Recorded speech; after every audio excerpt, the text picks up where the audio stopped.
फरायसाफोरनि बानजायनायाव दिनै 6थि रंजालि बैसागु फोरबो फालिदों। रायजो राजाफोरखौ रंजालि बैसागुजों लोब्बा लाखिनानै मा गिबियावनो आङो दुलाराय बर' फरायसा आफादनि जानानै रंजालि बैसागु बोथोरनि दिनै 6थि सान आरो बे 6थि सानाव आङो गासै माने सुबुं माहारिनिसिम गाहाम हामलायनाय आङो जासिहरदों। लोगोसे देरसिनफोरनिसिम खुलुमनाय आरो सिबिनाय आरो दुइसिनफोरनिसिम अननाय आरो मोजां मोननायखौ आङो माने जासिहरग्रोदों।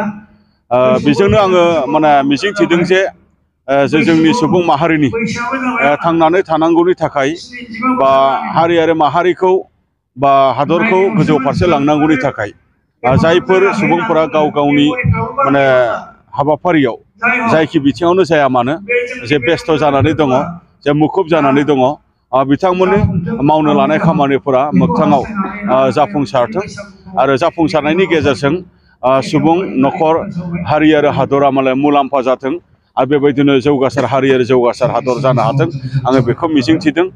बेजोंनो लोगोसेयै आङो फोरमायनो लुबैदों जे गुबुन गुबुन हारिफोरा गाव हारि हिसाबै मुलुगाव थांनानै थानाय बायदि जों बर' हारियाबो गाव हारि हिसाबै मुलुगाव जोङो थांनानै थानो लुबैयो।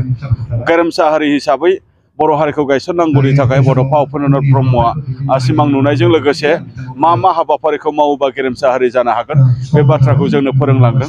बेखौनो साफ्रोमबो बर' फिसाफोरा दिनै मावबाय थादों।